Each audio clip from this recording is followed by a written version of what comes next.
Nama saya Arjun Mehta, umur 48 tahun. Saya tinggal di Mumbai, di lantai paling atas sebuah gedung kaca yang menghadap ke Laut Arab. Setiap pagi, saya melihat kota itu dari atas. Kota yang tidak pernah tidur.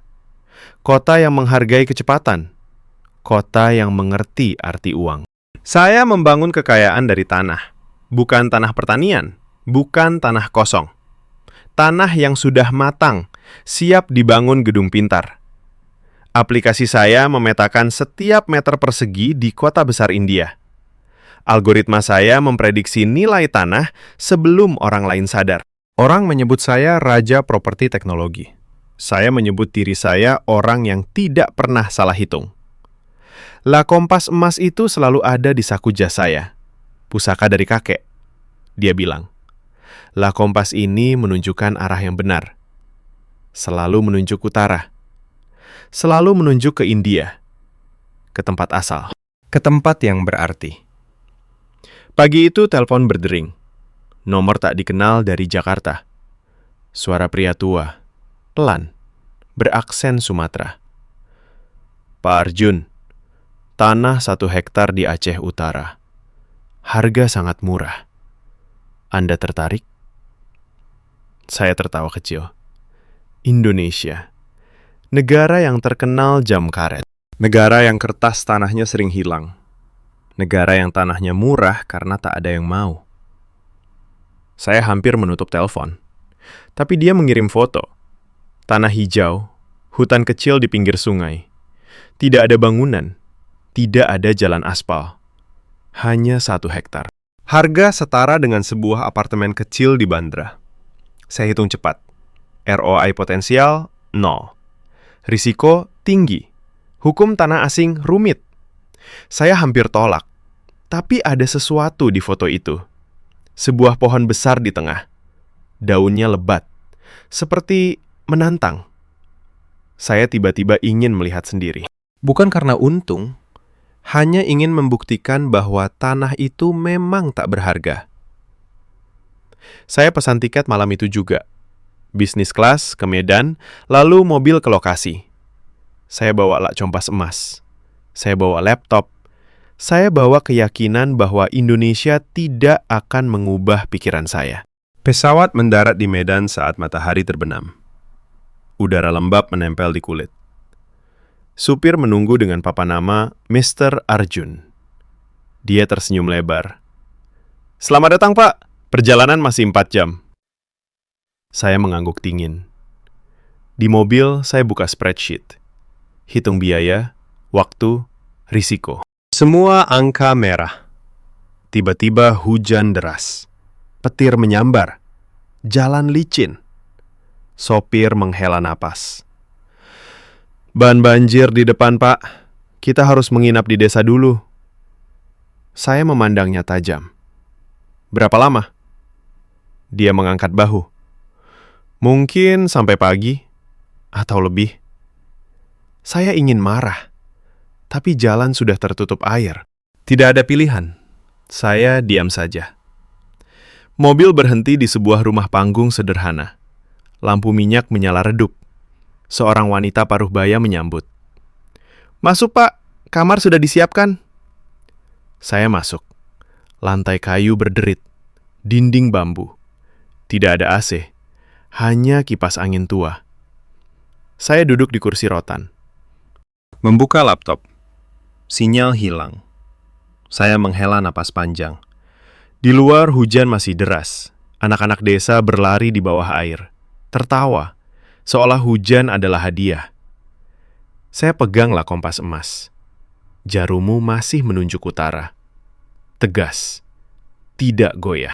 Tapi malam itu, untuk pertama kali, saya merasa arah itu terlalu jauh.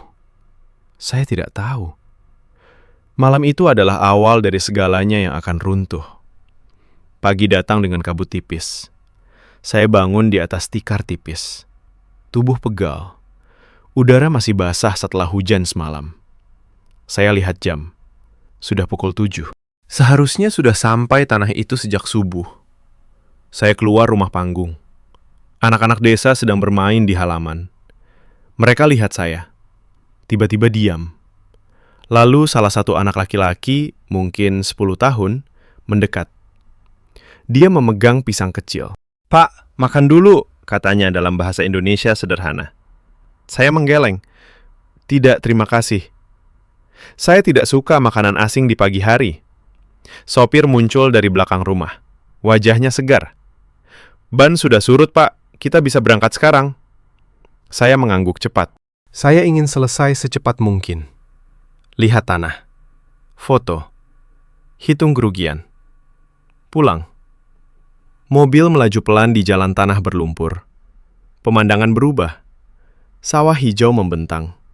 Pohon kelapa menjulang. Sungai kecil mengalir di samping jalan. Saya buka laptop. Coba cari sinyal. Masih lemah. Saya tutup lagi. Setelah 2 jam, kami sampai. Sebuah papan kayu bertuliskan nama desa. Kemudian jalan setapak sempit. Mobil berhenti. "Kita jalan kaki dari sini, Pak," kata supir. Saya turun. Sepatu kulit saya langsung kotor. Saya menggerutu dalam hati. Kami berjalan sekitar 15 menit. Akhirnya sampai. Tanah 1 hektar itu tepat di depan mata. Pohon besar yang saya lihat di foto berdiri megah di tengah. Daunnya lebat. Di bawahnya ada beberapa pohon buah kecil. Mangga, rambutan, durian muda. Bukan tanah hoang, ini tanah hidup. Seorang pria tua mendekat. Rambut putih, kulit gelap terbakar matahari. Dia tersenyum. "Saya Pak Haji Ismail, pemilik tanah sebelumnya." Saya mengangguk kaku. "Arjun Mehta, saya datang lihat tanah." Dia mengajak saya masuk lebih dalam. "Tanah ini bukan kosong, Pak. Dia punya cerita." Saya mendengarkan setengah hati. Saya lebih tertarik pada batas tanah. Saya keluarkan ponsel. Ambil foto, hitung luas kasar. Tiba-tiba anak laki-laki tadi muncul lagi. Dia lari dari arah sungai. "Pak, ada burung enggang!" Dia menunjuk ke atas. Saya lihat. Seekor burung besar terbang rendah. Sayapnya lebar. Suara sayapnya seperti angin kencang. Pak Haji tertawa pelan. "Itu burung enggang. Dia datang setiap musim. Menandakan tanah ini sehat." Saya diam. Di Mumbai, burung hanya merpati dan gagak. Burung ini terlihat bebas. Anak itu mendekat ke saya. "Pak, tanah ini punya pohon induk. Kalau ditebang, desa kehilangan air." Saya mengerutkan kening. "Air dari pohon?" Dia mengangguk serius. "Akarnya menahan air hujan. Tanpa pohon itu, banjir datang lebih cepat." Saya hampir tertawa. Kepercayaan kampung. Saya lihat Pak Haji. Dia mengangguk pelan. "Bukan kepercayaan, Pak.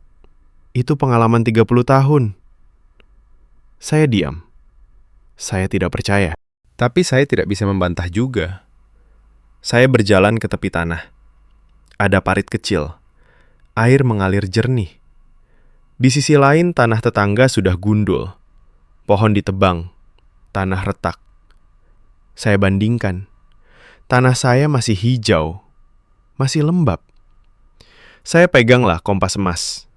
Jarummu masih menunjuk utara. Tapi untuk sesaat, saya merasa jarum itu bergetar. Sangat telan. Seperti ragu. Saya goyangkan kepala. Khayalan. Saya kembali ke Pak Haji. "Berapa harga akhir?" Dia menyebut angka. Masih murah. Terlalu murah. Saya ingin langsung deal. Beli. Jual lagi nanti. Atau tinggalkan. Tapi anak itu menarik lengan baju saya. "Pak, jangan jual ke perusahaan besar. Mereka mau buat sawit. Nanti pohon induk hilang." Saya lepaskan tangannya pelan. "Itu urusan bisnis." Dia menatap saya lama. Mata anak itu jernih, seperti sungai di depan. Malam itu kami menginap lagi di desa. Listrik padam. Hanya lampu minyak. Saya duduk di teras. mendengar suara jangkrik, suara air mengalir, suara angin di daun. Saya buka ponsel. Akhirnya sinyal muncul. Pesan dari anak saya. Hanya satu baris. Papa masih di mana? Saya tidak balas. Saya tutup ponsel. Saya lihatlah kompas lagi. Jarumu tetap utara. Tapi malam itu, saya merasa utara terasa dingin. Hari ketiga di desa itu terasa lebih panjang. Saya bangun sebelum matahari terbit. Udara dingin menusuk. Saya keluar ke teras. Kabut masih menyelimuti sawah. Suara ayam jantan bergema pelan. Pak Haji sudah menunggu di bawah pohon besar. Dia memegang parang kecil.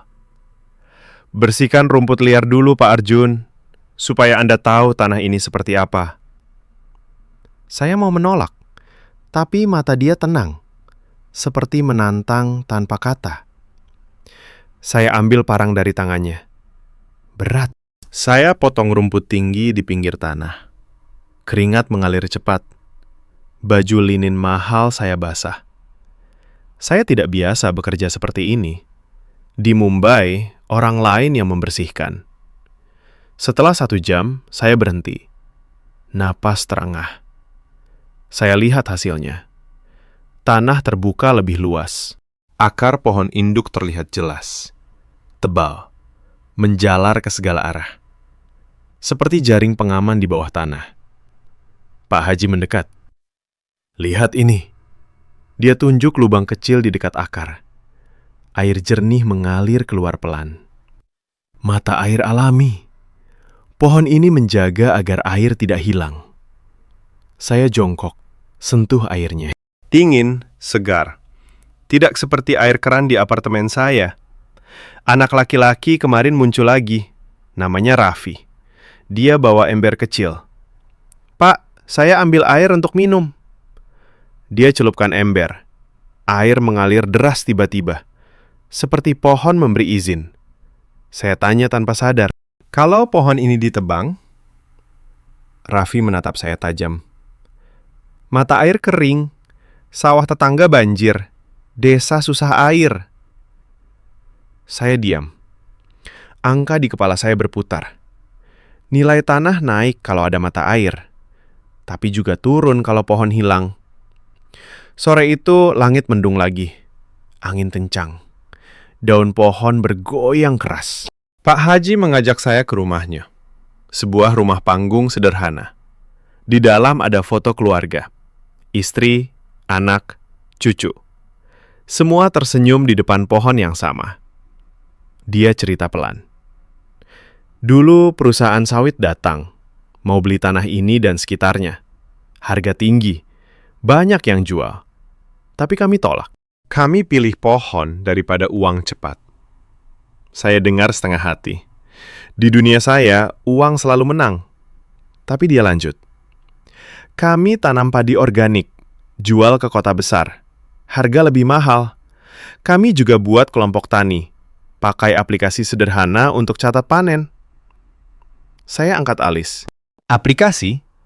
Dia tertawa kecil. Anak muda desa buat. Gratis. Lebih mudah daripada buku catatan. Saya buka ponsel. Coba cari aplikasi itu. Nama, Tani Bersama. Sederhana, tapi rapi. Petani input data panen. Harga pasar otomatis update. Prediksi cuaca lokal. Saya bandingkan dengan app PropTech saya. Lebih rumit, lebih mahal. Tapi ini bekerja di desa tanpa listrik stabil. Malam itu hujan kembali deras. Lebih deras dari sebelumnya. Air naik cepat. Desa mulai panik. Orang-orang bawa barang ke rumah panggung. Saya berdiri di teras. Lihat air mengalir deras di parit. Tapi tanah saya tetap kering. Pohon besar menahan aliran. Pak Haji mendekat. Banjir ini datang karena tanah tetangga gundul. Air tidak diserap lagi. Saya lihat ke arah tanah gundul itu. Retak. Air menggenang. Saya hitung dalam hati. Tanah saya aman karena pohon itu. Saya kembali ke kamar. Duduk di lantai, buka lacompas emas. Jarumnya masih utara. Tapi kali ini saya goyangkan. Jarum bergetar lebih kuat, seperti ingin berpaling. Saya tutup mata. Dengar suara hujan. Dengar suara orang desa saling tolong. Tidak ada teriakan marah. Hanya kerjasama. Pesan dari anak saya masuk lagi. Papa baik-baik saja? Saya balas kali ini. Masih di Indonesia. Ada sesuatu yang aneh di sini. Saya tekan kirim, lalu saya lihat lacompas lagi. Jarumnya berhenti bergetar, tapi masih utara. Malam itu saya tidur gelisah. Mimpi pohon besar itu berbicara. Tanah ini bukan milikmu. Kamu hanya tamu. Saya terbangun berkeringat. Hujan sudah reda. Tapi sesuatu di dada saya retak. Retak kecil, tapi dalam. Pagi setelah banjir reda, saya berdiri di tepi tanah. Air sudah surut. Tanah saya masih utuh. Tidak ada genangan. Tidak ada lumpur tebal. Di sebelah, tanah perusahaan sawit sudah seperti danau kecil. Pekerja mereka sibuk memompa air. Mereka terlihat lelah. Saya diam mengamati. Raffi datang lagi. Dia bawa sekop kecil. Pak, bantu tanam bibit padi baru. Saya mau menolak, tapi Pak Haji sudah di sana. Dia memandang saya. Tidak bicara. Hanya menunggu. Saya ambil sekop. Berat di tangan. Saya ikut ke sawah kecil di pinggir tanah. Petani desa sudah berkumpul. Mereka bekerja rapi. Tidak buru-buru, tapi cepat. Seperti sudah hafal gerakan. Saya ikut menanam. Lumpur dingin menjalar ke kaki. Punggung pegal setelah 10 menit. Saya biasa duduk di ruang meeting, bukan jongkok di sawah. Tapi saya terus. Tidak mau kalah. Setelah 2 jam, Raffi mendekat. Pak, lihat ini. Dia tunjuk tanaman padi muda. Daunnya hijau segar. Tidak pakai pupuk kimia. Mereka pakai pupuk dari daun pohon induk. Saya angkat alis. Daun pohon? Dia mengangguk. Kompos alami. Lebih mahal jualnya di kota. Orang suka organik sekarang. Saya hitung dalam kepala. Harga padi organik di Jakarta 3 kali lipat. Biaya produksi rendah. Tanpa pupuk pabrik. Tanpa pestisida. ROI lebih tinggi dari yang saya kira. Tapi saya diam. Tidak mau akui. Siang itu panas terik. Kami istirahat di bawah pohon. Seorang wanita muda mendekat. Namanya Siti. Dia anak Pak Haji. Dia bawa laptop kecil. Bapak mau lihat? Saya mengangguk. Dia buka aplikasi Tani Bersama. Layar sederhana. Peta desa digital. Setiap petak sawah punya nomor. Data panen tercatat real time. Harga pasar update otomatis. Ada chat grup untuk petani. Ada prediksi cuaca lokal dari satelit gratis. Saya tanya, siapa yang buat ini? Siti tersenyum. Adik saya, dia kuliah IT di Medan. Pulang libur bikin sendiri. Saya buka app PropTech saya di ponsel. Lebih canggih. AI, Big Data. Tapi mahal. Hanya untuk investor besar. App ini gratis untuk petani kecil, tapi efektif. Lebih efektif di lapangan. Saya tanya lagi, kenapa tidak jual app ini? Siti menggeleng. Kami tidak mau. Ini untuk desa kami dulu. Nanti kalau sudah kuat, baru sebarkan. Saya diam. Di dunia saya, segala sesuatu dijual. Tapi di sini, mereka simpan dulu. Untuk diri sendiri. Malam itu listrik kembali. Saya duduk di teras, buka email. Ada pesan dari kantor di Mumbai. Investor mundur dari proyek Smart City. Butuh dana tambahan. Saya baca ulang. Jantung berdegup kencang. Saya hitung aset. Masih cukup, tapi tipis. Saya lihat lacompas emas. Jarumnya masih utara. Tapi sekarang saya rasakan getaran lebih kuat. Seperti jarum ingin berpaling. Saya pegang erat, tidak mau lepas. Raffi datang lagi. Dia duduk di samping. Pak, besok ada rapat desa. Perusahaan sawit mau beli tanah lagi. Harga naik. Saya diam. Saya tahu perusahaan itu. Mereka besar, uang banyak. Mereka bisa tekan.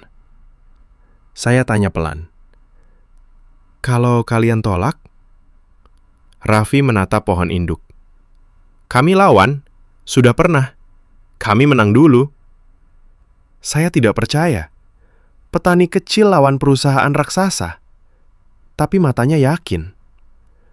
Malam itu saya tidak bisa tidur. Saya pikir tentang tanah ini. Bukan lagi tanah Hoang. Ini tanah yang bernapas. Tanah yang punya aturan sendiri. Bukan aturan kertas, aturan alam. Saya buka ponsel. Kirim pesan ke anak saya. Aku mulai mengerti sesuatu di sini. Tunggu papa pulang. Saya tekan kirim. Lalu saya lihatlah kompas. Jarumnya bergerak pelan. Sangat pelan. Ke arah timur. Saya tutup mata. Retak di dada saya melebar.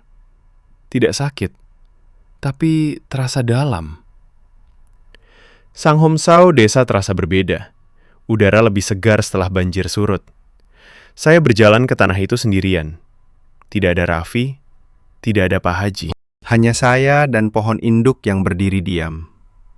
Saya duduk di bawah daun lebat. Bayangannya dingin. Saya buka laptop. Coba hitung ulang nilai tanah. Mata air alami, padi organik, aplikasi komunitas. Semua angka berubah. ROI tidak lagi 0. Malah positif. Tapi saya tidak senang. Seharusnya saya senang. Tapi dada terasa berat. Siti muncul dari belakang. Dia bawa termos kecil. Kopi hitam, Pak. Dari biji lokal. Saya terima. Panas di tangan. Rasa pahit lembut. Bukan kopi mahal dari kafe Mumbai, tapi lebih enak. Dia duduk di batu dekat saya.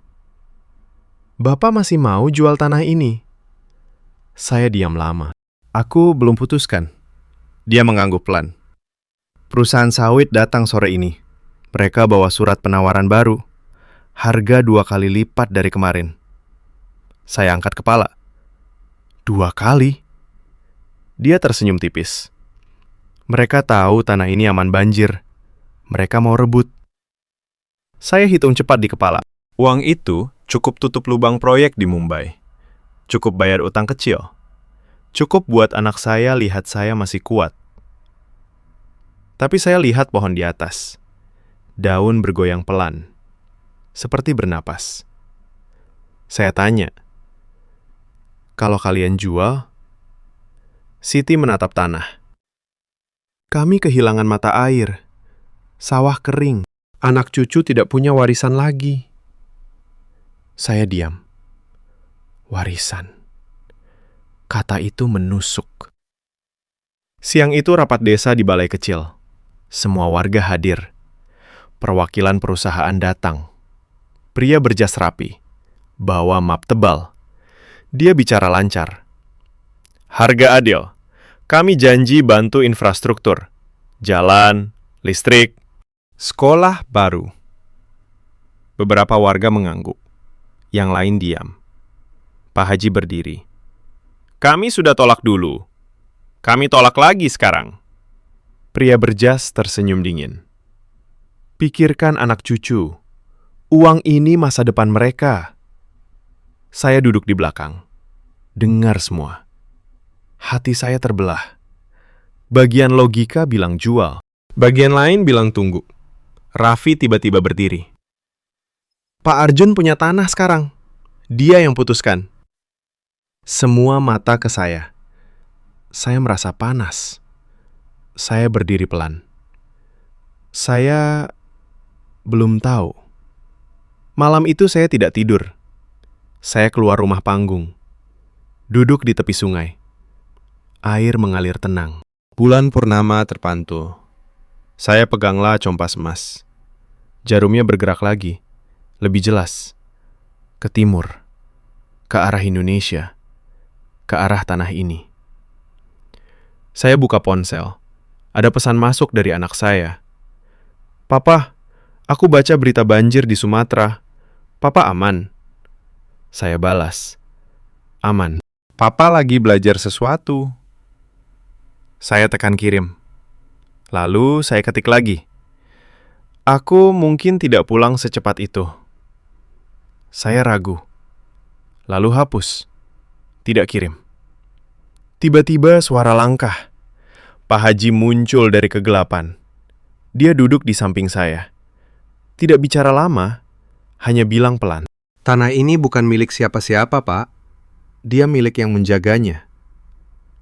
Saya menatap air. "Kalau saya jual?" Dia tersenyum kecil.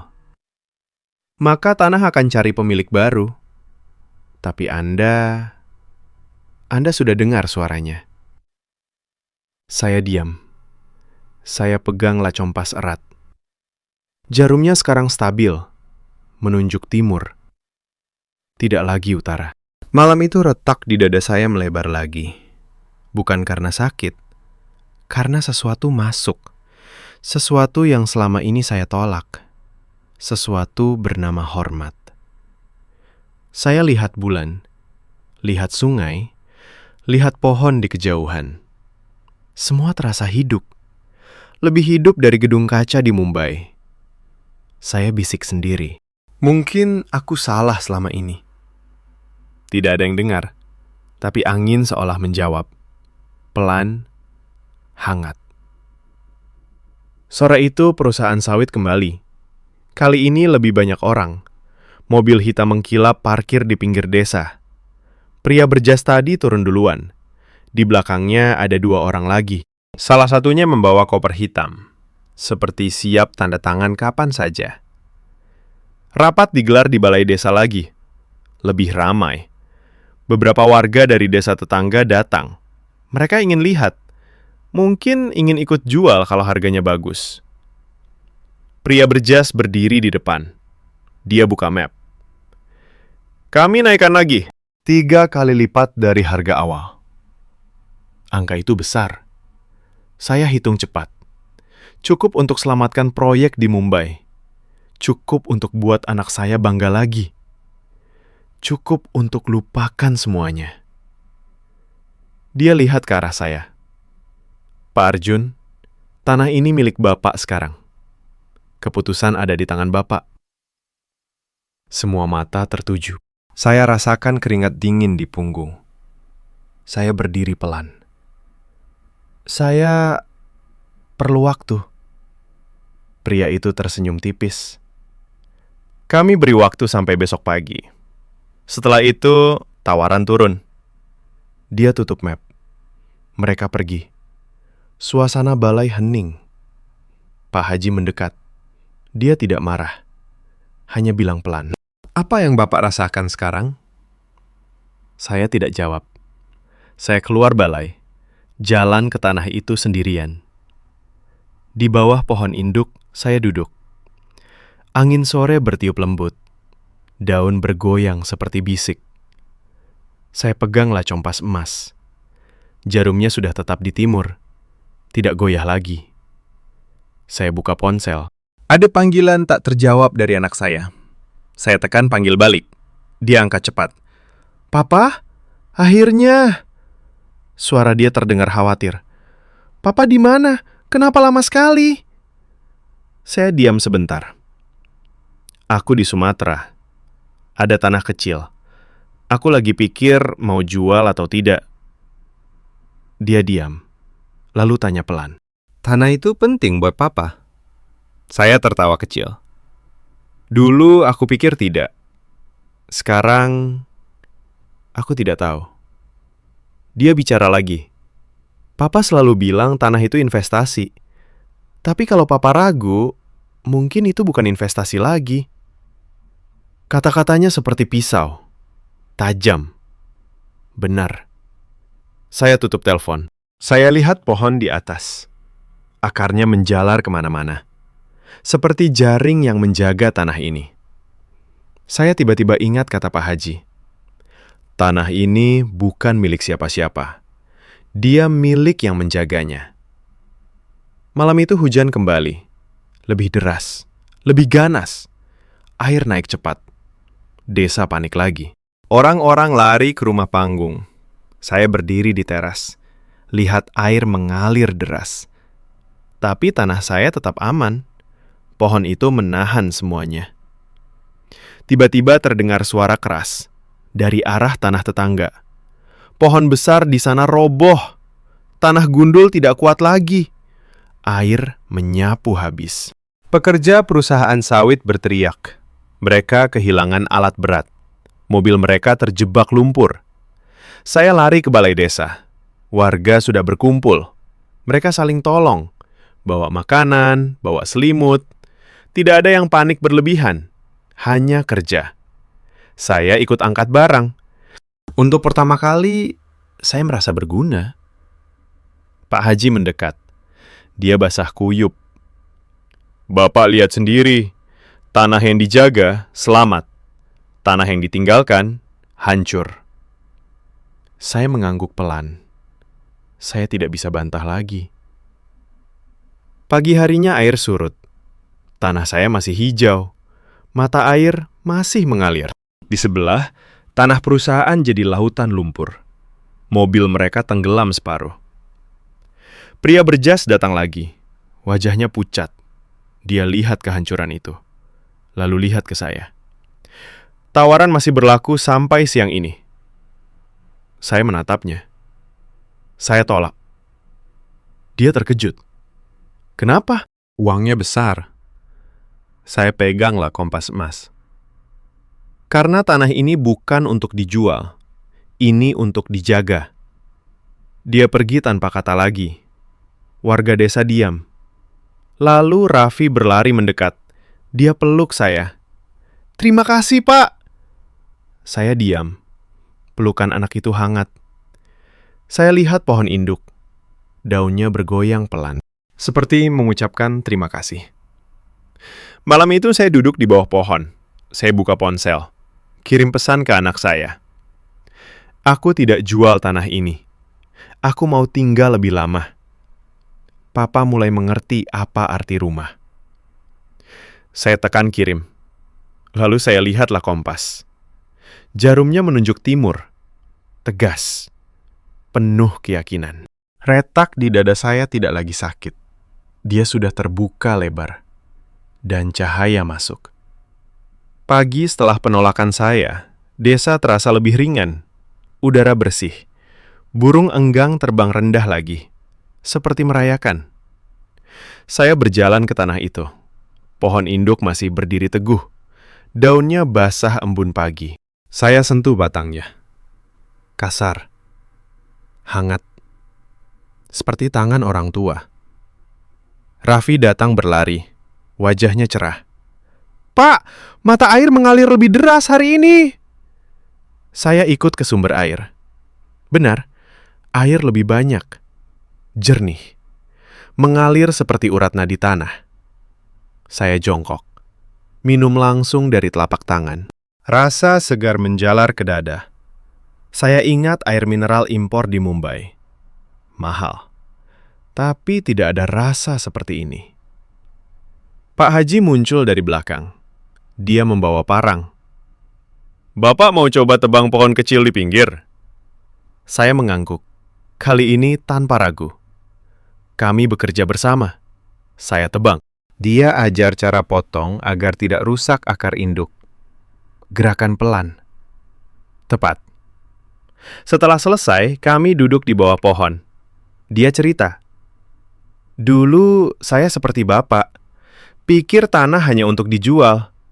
Lalu banjir besar datang. Istri saya hilang karena air deras. Saat itu saya sadar, uang tidak bisa menahan air. Saya diam. Kata-katanya berat. Saya pikir tentang istri saya dulu. Kami cerai karena saya selalu pilih kerja daripada keluarga. Saya pikir uang adalah segalanya. Ternyata tidak. Siang itu saya buka laptop, cek rekening. Proyek di Mumbai masih merah. Investor mundur lebih banyak. Saya hitung ulang. Kalau jual tanah ini sekarang masih bisa selamatkan sebagian. Tapi tangan saya tidak bergerak ke tombol telepon. Malam itu telepon berdering. Anak saya. Suara dia gemetar. "Papa, aku dengar dari teman papa. Proyek papa hampir bangkrut." Saya diam.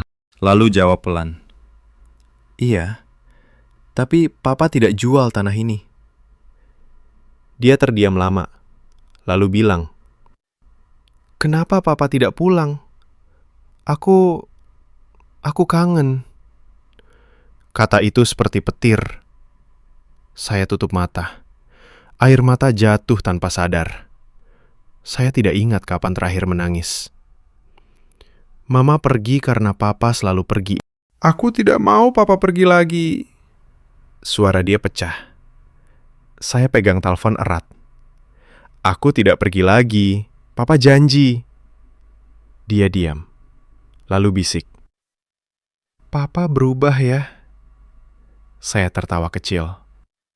Mungkin tanah ini mengajari papa. Setelah telepon ditutup, saya keluar rumah. Hujan mulai turun lagi. Pelan. Seperti tangis langit. Saya jalan ke tanah itu. Berdiri di bawah pohon induk. Air hujan membasahi wajah. Saya pegang lacompas emas. Jarumnya menunjuk timur. Tegas. Saya goyangkan. Tidak berubah. Akhirnya jarum itu menemukan arah. Saya berlutut di tanah. Lumpur menempel di lutut. Saya bisik, "Terima kasih." Tidak tahu kepada siapa. Ke pohon, ke desa, ke tanah ini, ke anak saya. Saat itu saya sadar, semua definisi saya tentang kekayaan salah. Saya pikir kekayaan adalah angka di rekening, gedung tinggi, mobil mewah. Tapi di sini, kekayaan adalah pohon yang masih berdiri, air yang masih mengalir, anak yang masih menelpon, orang yang saling jaga. Saya bangun. Hujan reda. Bulan muncul lagi. Saya lihat pohon induk. Dia seperti pelindung. Saya seperti anak yang baru pulang. Malam itu saya tidur nyenyak. Tidak mimpi buruk. Hanya mimpi pohon besar itu memeluk saya.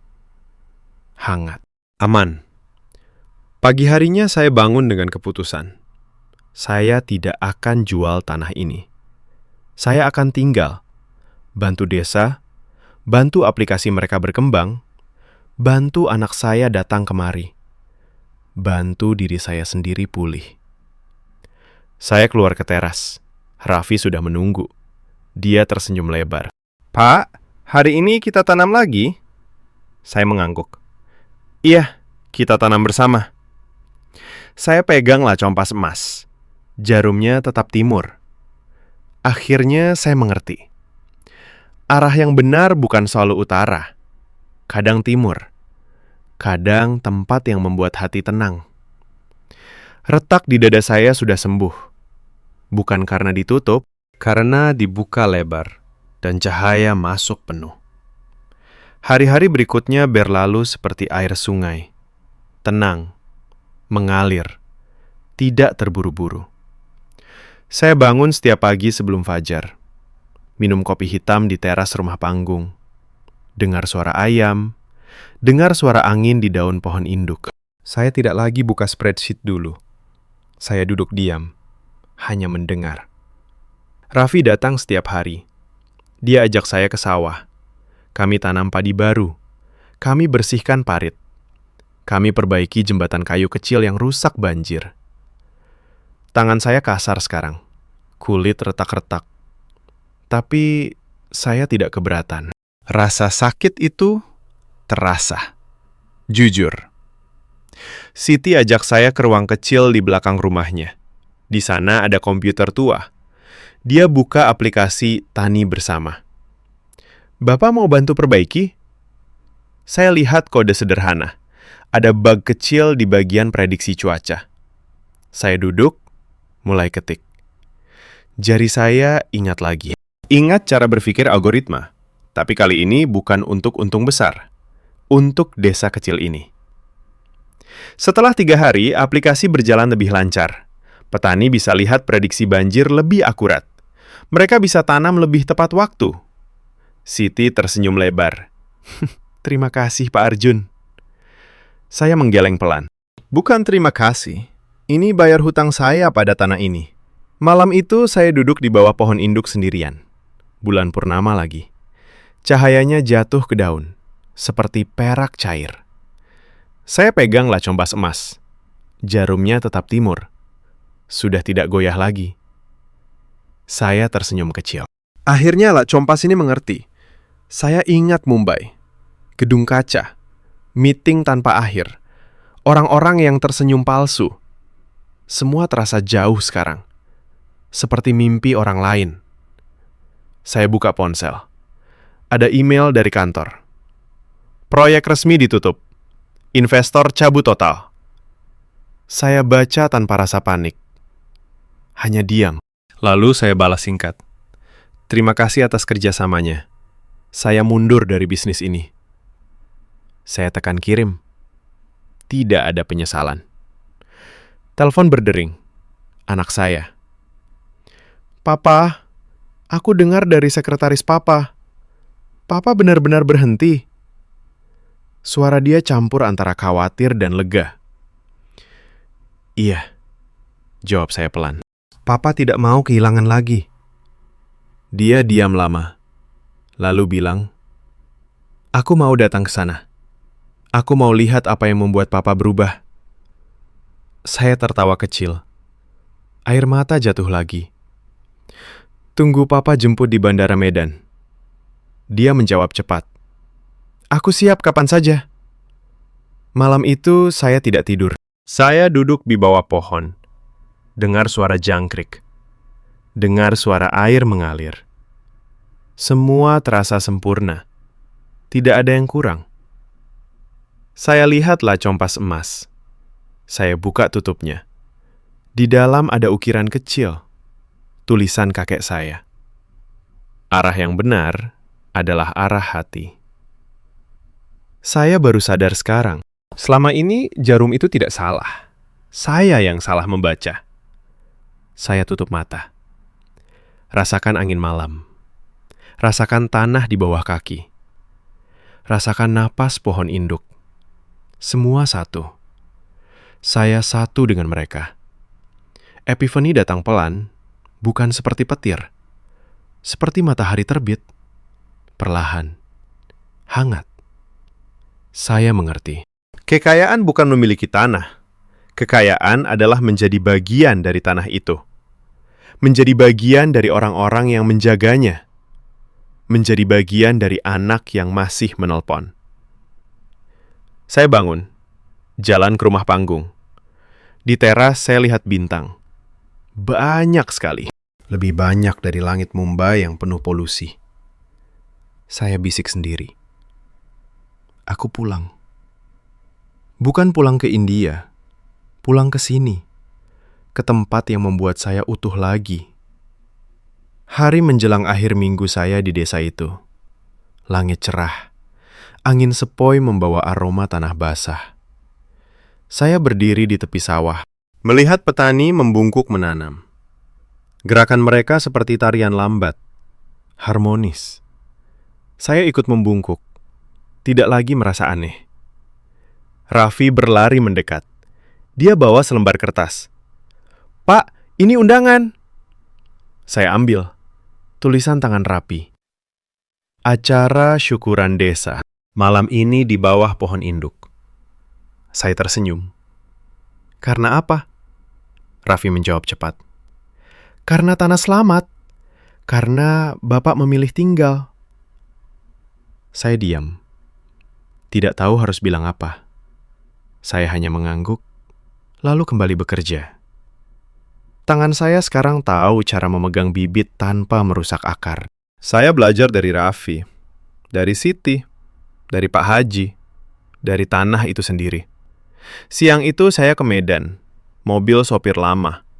Jalan masih berlumpur di beberapa bagian. Saya duduk di belakang, melihat pemandangan berlalu. Sawah, hutan kecil, gunung di kejauhan. Semua terasa dekat sekarang. Di bandara saya menunggu, jantung berdegup. Pesawat mendarat tepat waktu. Penumpang keluar satu persatu. Lalu saya lihat dia, anak saya. Rambut sedikit panjang, mata sama seperti saya dulu.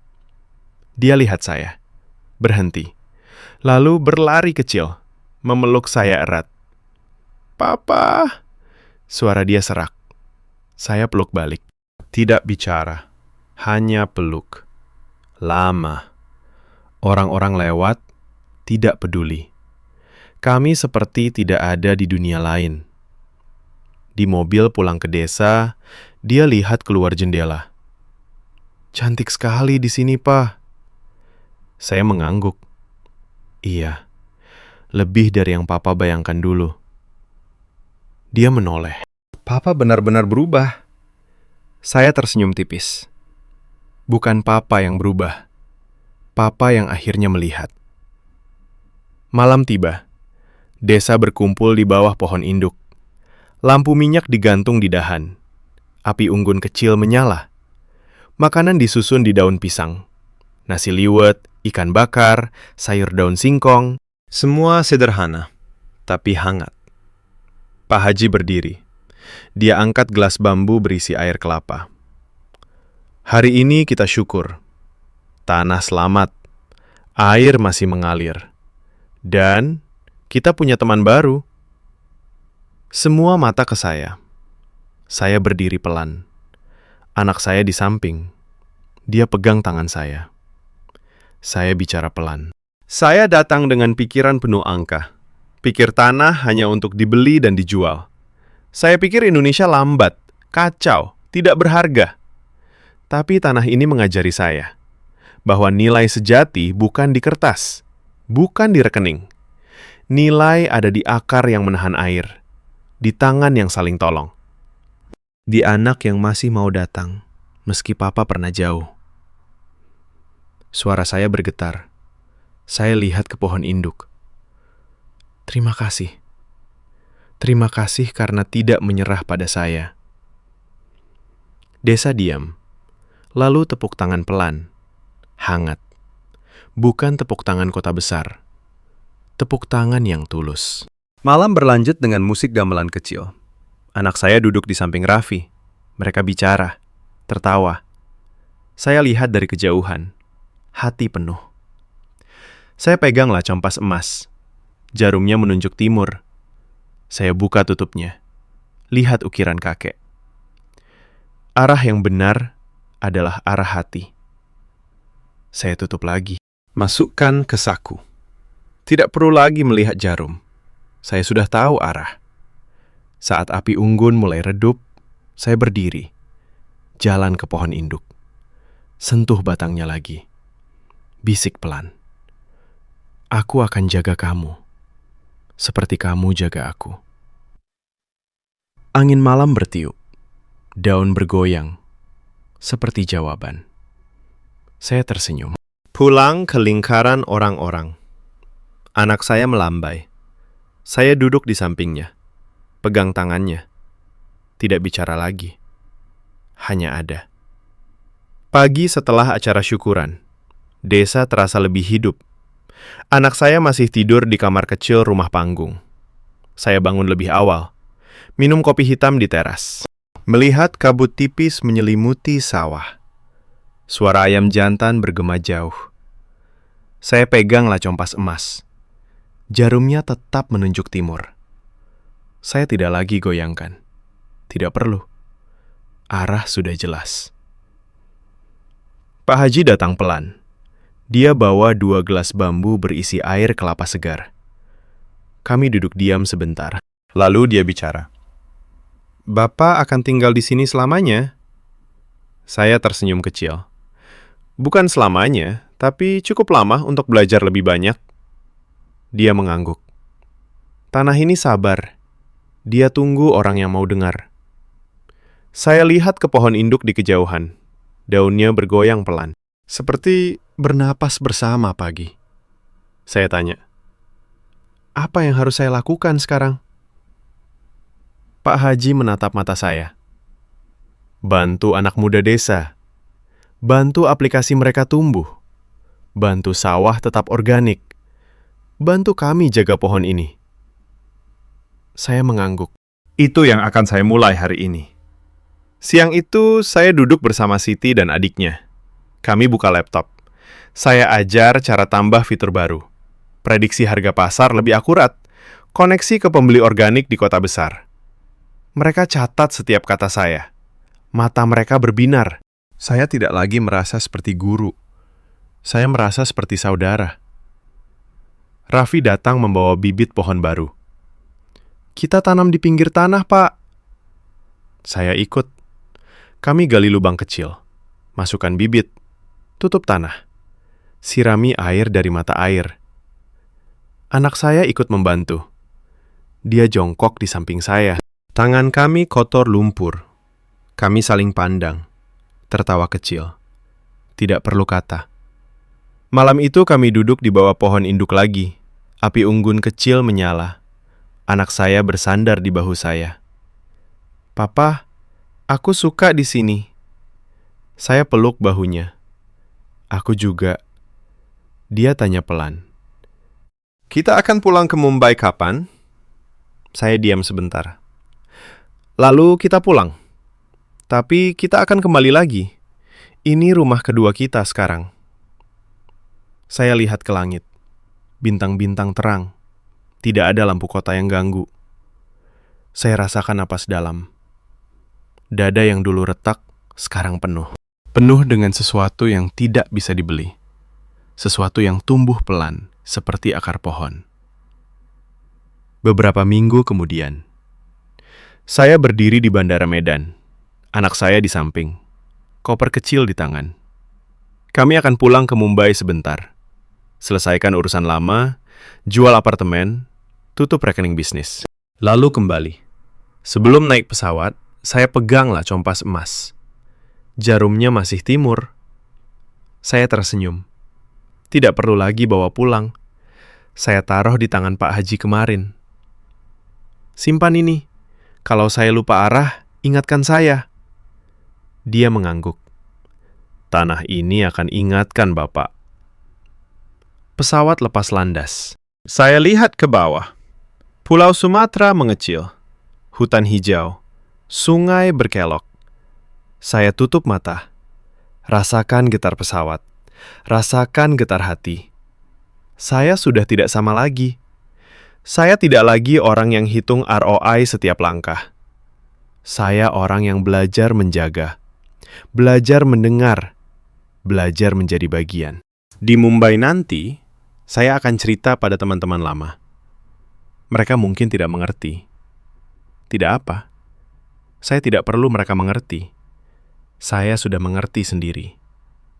Dan suatu hari, ketika saya kembali ke tanah itu, saya akan tanam pohon lagi. Bersama anak saya. Bersama Raffi. Bersama Siti. Bersama Pak Haji. Bersama desa yang mengajari saya arti hidup. Saya buka mata. Awan putih di luar jendela. Saya tersenyum pelan. Tanah tidak pernah milik siapa-siapa. Dia hanya meminjamkan dirinya kepada yang mau menjaganya. Dan ketika kita menjaga, kita pulang. Pulang ke tempat yang sebenarnya rumah. Pulang ke tempat yang sebenarnya rumah. Tối hôm ấy, anh nhận tin nhắn từ một người bạn cũ bên châu Âu. Hùng, nghe nói mày nghỉ việc. Điên à, cơ hội tốt thế mà bỏ.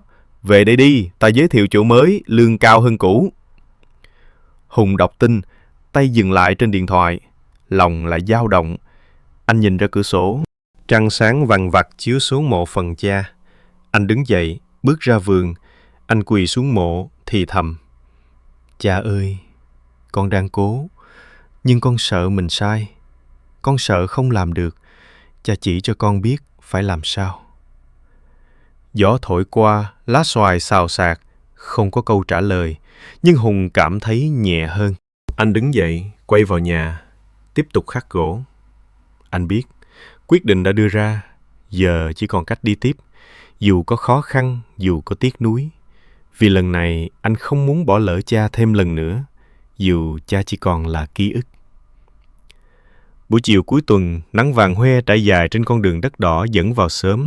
Hùng đứng trước bàn thờ nhỏ trong nhà, tay cầm bó nhang mới mua ở chợ huyện. Hôm nay là ngày giỗ đầu muộn cho cha. Ngày ông Tâm mất cách đây hơn 2 năm, nhưng lần đầu tiên có con trai đứng đây thắp hương. Anh đã mời cả xóm, không phải tiệc lớn. Chỉ là mâm cơm đơn sơ, gà luộc, cá kho, rau vườn và nồi rượu cần chú Ba ủ. Chú Ba đến sớm nhất, mang theo 2 thùng bia và ít thịt heo quay. Bà Tư theo sau, tay xách giỏ đựng bánh chưng gói sẵn. Rồi dần dần, hàng xóm kéo đến. Có ông Sáu trồng cà phê, cô Lan giáo viên làng, vài bác nông dân từng làm chung vườn với cha. Nhà nhỏ chật kín người, tiếng cười nói rộn ràng, nhưng không khí vẫn nặng nề một cách lạ lùng. Hùng đứng dậy, thắp 3 nén nhang, cắm vào bình hương, khói bay lững lờ, quẩn quanh di ảnh cha. Anh cúi đầu, giọng khẽ. Cha ơi, hôm nay con tổ chức giỗ cho cha, muộn quá rồi. Nhưng con về rồi, con xin lỗi cha. Mọi người im lặng, chú Ba đứng bên cạnh, vỗ nhẹ vai anh, rồi chú lên tiếng, giọng trầm trầm vang khắp nhà.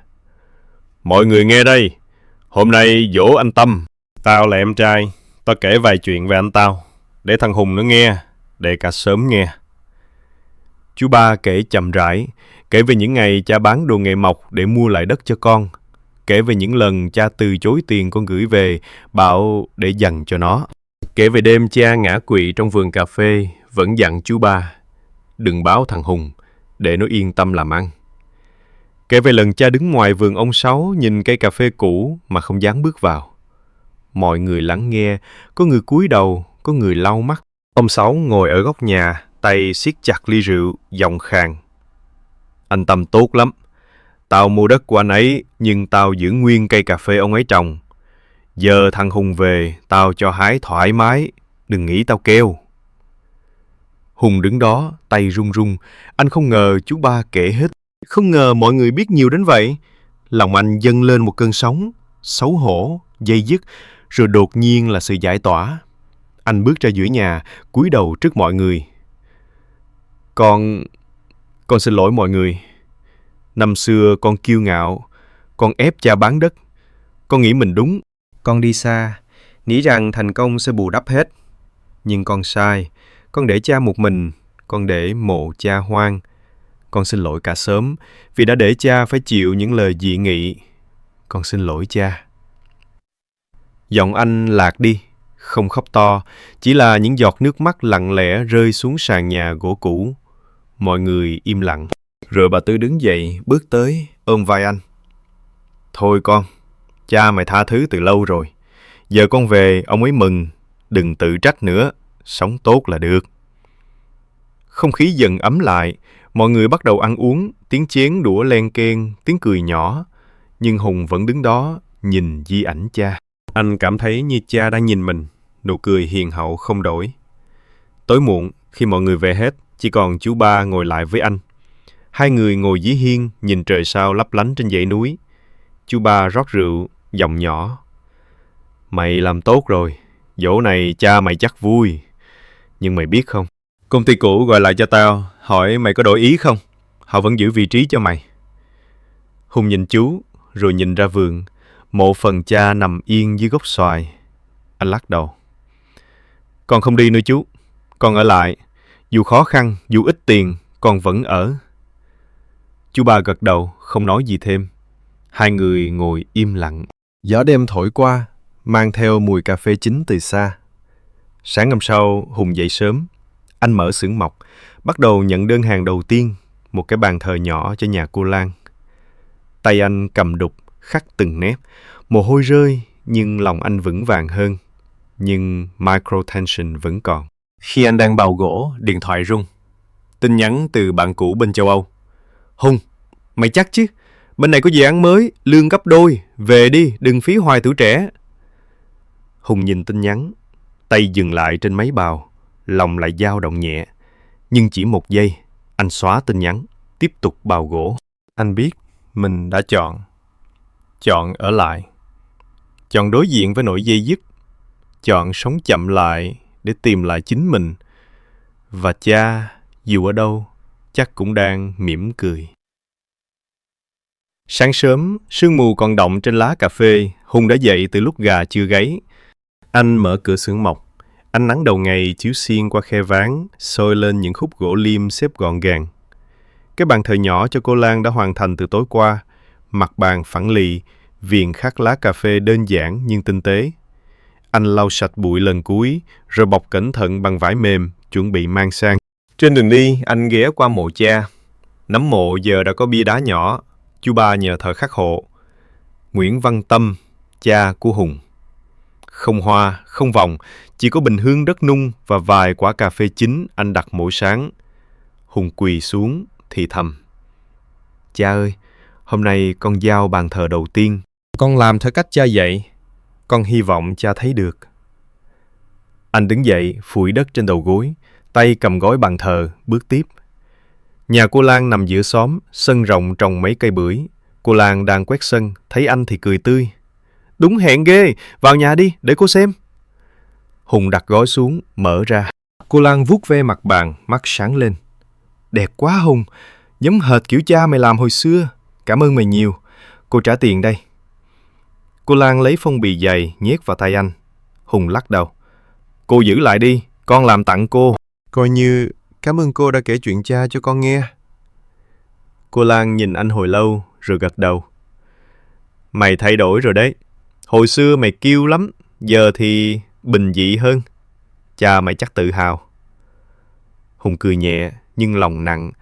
Tiền ít ỏi từ cái bàn thờ này chỉ đủ mua gạo và ít dụng cụ. So với lương tháng cũ bên châu Âu, nó chẳng là gì. Nhưng anh không tiếc, anh đã chọn rồi. Những ngày sau, đơn hàng dần nhiều hơn. Có người nhờ làm ghế dài, có người đặt kệ sách, có bác nông dân nhờ sửa cái cày gỗ cũ. Tay anh chai sạn, lưng đau nhức mỗi tối. Nhưng anh quen dần. Mỗi tối về, anh ngồi dưới gốc xoài, nhìn mộ cha, kể chuyện ngày hôm nay. Như thể cha vẫn ngồi đó, lắng nghe. Nhưng microtension vẫn không buông tha. Một buổi chiều mưa, Hùng đang bào gỗ thì chú ba ghé qua, áo mưa ướt sũng. Chú ngồi xuống, giọng trầm. Mày biết không, công ty cũ vừa gọi lại lần nữa. Họ bảo nếu mày quay về trong tháng này, họ vẫn giữ vị trí, thậm chí tăng lương. Dự án mới lớn lắm, lương gấp rưỡi cũ. Hùng dừng tay. Cái bào gỗ rơi xuống sàn, tiếng cạch vang lên khô khốc. Chú nói với họ con từ chối rồi mà. Chú ba thở dài. Tao nói rồi, nhưng họ bảo nếu thằng Hùng đổi ý, cứ báo lại. Tao nghĩ mày nên cân nhắc. Ở đây khổ, xưởng mộc mới mở, tiền chưa chắc chắn, mưa dầm thì cà phê rụng, khách ít. Mày quen sống sung bên đó rồi. Hùng nhìn ra mưa, nước chảy thành dòng trên mái tôn. Anh nhớ căn hộ nhỏ Bắc Âu, ấm áp, sạch sẽ, cà phê pha máy mỗi sáng. Không phải lo gạo, không phải lo mưa nắng. Nhưng cũng không có gốc xoài, không có mộ cha, không có tiếng gió núi. Anh lắc đầu. Con không đi chú ạ. Con ở lại. Dù khó, dù ít tiền, con vẫn ở. Chú ba nhìn anh rồi vỗ vai. Mày giống cha mày, cứng đầu. Nhưng tao ủng hộ. Nếu cần gì, cứ nói chú. Chú ba đi rồi, Hùng tiếp tục bào gỗ. Tay anh run nhẹ, không phải vì lạnh, mà vì anh biết cái giá phải cả. Cuộc sống giản dị, thu nhập bấp bênh, bạn bè cũ dần xa cách. Anh sẽ không có xe hơi, không có kỳ nghỉ hè sang trọng. Nhưng anh có mảnh đất cha để lại, có xưởng mộc nhỏ, có ký ức về cha mỗi ngày. Một tuần sau, Hùng trồng thêm vườn cà phê hữu cơ trên mảnh đất 1 sào. Anh học cách không dùng thuốc trừ sâu, dùng phân chuồng và lá mục. Cây non xanh tốt, lá rung rinh trong gió. Anh đứng giữa vườn, tay dính đất đỏ, lòng bình yên lạ lùng. Nhưng tối ấy, khi ngồi một mình dưới hiên, anh mở điện thoại. Có tin nhắn từ bạn cũ. Ảnh nhóm bạn bên châu Âu đang ăn tối ở nhà hàng. Caption: Nhớ mày quá Hùng, về đi, chỗ này vẫn chờ mày. Anh nhìn ảnh, rồi nhìn ra vườn tối Anh tắt máy, đứng dậy vào nhà, đóng cửa lại. Tiếng mưa rơi lợp đợp trên mái. Anh biết mình đã mất một phần cuộc sống cũ, nhưng anh cũng tìm lại được phần quan trọng hơn, gốc rễ, bình yên và sự tha thứ cho chính mình. Một năm trôi qua nhanh như gió núi thoảng qua vườn cà phê. Sáng nay, mặt trời vừa ló sau dãy núi, Hùng đã dậy từ sớm. Anh mặc chiếc áo phông cũ sờn vai, chiếc áo cha hay mặc khi làm vườn, bước ra sau nhà. Gốc xoài giờ sum xuê hơn, cành lá rậm rạp che mát cả một khoảng sân. Dưới gốc, nắm mộ cha đã có bia đá vững chãi, bình hương đất nung luôn có khói nghi ngút. Hùng quỳ xuống, thắp 3 nén nhang mới, tay đặt nhẹ lên tấm bia. Cha ơi, 1 năm rồi, con vẫn ở đây. Xưởng mộc giờ có khách quen, vườn cà phê cũng bắt đầu cho thu hoạch đầu tiên. Con không giàu, nhưng con bình yên. Anh đứng dậy, đi dạo quanh mảnh đất một sào. Cây cà phê cha trồng và những cây non anh thêm vào giờ đã cao ngang đầu người. Trái chín đỏ âu, mùi thơm ngai ngái lan tỏa. Anh hái vài quả, bỏ vào túi, rồi quay lại gốc xoài ngồi xuống. Tay cầm một khúc gỗ nhỏ, anh tiếp tục khắc. Hôm nay là hình một người đàn ông ngồi hút thuốc lào, lưng hơi còng, nét mặt hiền hậu. Đó là cha, trong ký ức anh. Xưởng mộc giờ không còn ở góc nhà cũ nữa. Anh xây thêm một gian nhỏ bằng gỗ tạp, mái tôn, kê mấy cái bàn dài để khách ngồi chờ. Đơn hàng đến đều đặn. Bàn ghế cho nhà mới, kệ sách cho cô giáo làng, bàn thờ cho mấy gia đình trong xóm. Tiền không nhiều, đủ ăn, đủ mặc, đủ mua phân bón cho vườn, đủ gửi ít về cho chú ba sửa xe. Hon xe hơi, không nhà cao tầng. Nhưng mỗi tối anh về nhà, mở cửa là thấy mùi gỗ tươi và mùi cà phê rang xay, mùi của quê hương. Có những ngày mưa dầm, khách ít, tiền eo hẹp. Hùng ngồi trong xưởng, nhìn mưa rơi lợp đợp trên mái, lòng thoáng trùng xuống. Vì mỗi nét khắc là một lời nhắc nhở. Cha đã chờ 12 năm. Giờ anh không để cha chờ thêm nữa. Chiều hôm ấy, lũ trẻ trong xóm chạy vào sân. Chúng hay tụ tập quanh xưởng mộc của anh, ngồi nghe anh kể chuyện. Hôm nay cũng vậy. Một thằng bé chừng 8 tuổi, mắt sáng rỡ hỏi. Chú Hùng ơi, sao chú không đi nước ngoài nữa? Chú kể bên đó có tuyết rơi trắng xóa, đẹp lắm mà. Hùng cười, đặt khúc gỗ xuống, ngồi xổm ngang tầm mắt thằng bé. Ừ, đẹp thật. Nhưng chú nhận ra, đẹp nhất là được ở chỗ mình thuộc về. Chú kể cho các con nghe nhé. Ngày xưa chú đi xa, chú nghĩ thành công là nhà to, xe đẹp, tiền nhiều. Nhưng chú quên mất, cha chú ở nhà một mình, chờ chú về. Khi chú về thì muộn rồi. Nên giờ chú ở đây, làm mộc, trồng cà phê, để cha chú không cô đơn nữa. Dù muộn, nhưng chú về rồi. Lũ trẻ im lặng, mắt tròn xoe. Thằng bé gật gù. Con hiểu rồi chú, con sẽ không đi xa đâu, con ở với mẹ con. Hùng xoa đầu thằng bé, lòng ấm áp. Anh đứng dậy, nhìn lên di ảnh cha treo trong nhà. Nụ cười cha vẫn thế, như đang nói, tốt rồi con trai. Tối muộn, Hùng ngồi dưới hiên, tay cầm ly trà nóng. Trăng tròn treo lơ lửng trên dãy núi, gió thổi nhẹ, lá xoài xào xạc. Anh nhìn mộ phần cha, thì thầm. Cha ơi, con về rồi. Muộn, nhưng con về rồi. Con không hứa sẽ giàu, không hứa sẽ làm gì to tát. Con chỉ hứa, con sẽ ở đây, sẽ chăm vườn, sẽ làm mộc, sẽ kể chuyện cha cho lũ trẻ nghe. Con sẽ sống sao cho xứng đáng với những gì cha đã hy sinh. Không có tiếng trả lời. Chỉ có gió núi, chỉ có tiếng côn trùng rã rít, chỉ có bình yên len lỏi vào từng ngóc ngách lòng anh. Cuộc sống không hoàn hảo. Vẫn có những đêm anh nằm thao thức, nghĩ về những gì đã bỏ lỡ. Vẫn có những lúc tiền eo hẹp, khách trả chậm. Vẫn có những tin nhắn từ bạn cũ, hỏi thăm và ngầm khuyên quay lại. Nhưng anh chọn ở lại. Chọn cái giá phải trả. Sự giản dị, sự bình lặng và cả chút tiếc nuối nhỏ nhoi. Vì anh biết, cha không cần anh giàu, cha chỉ cần anh về. Và giờ, anh đã về.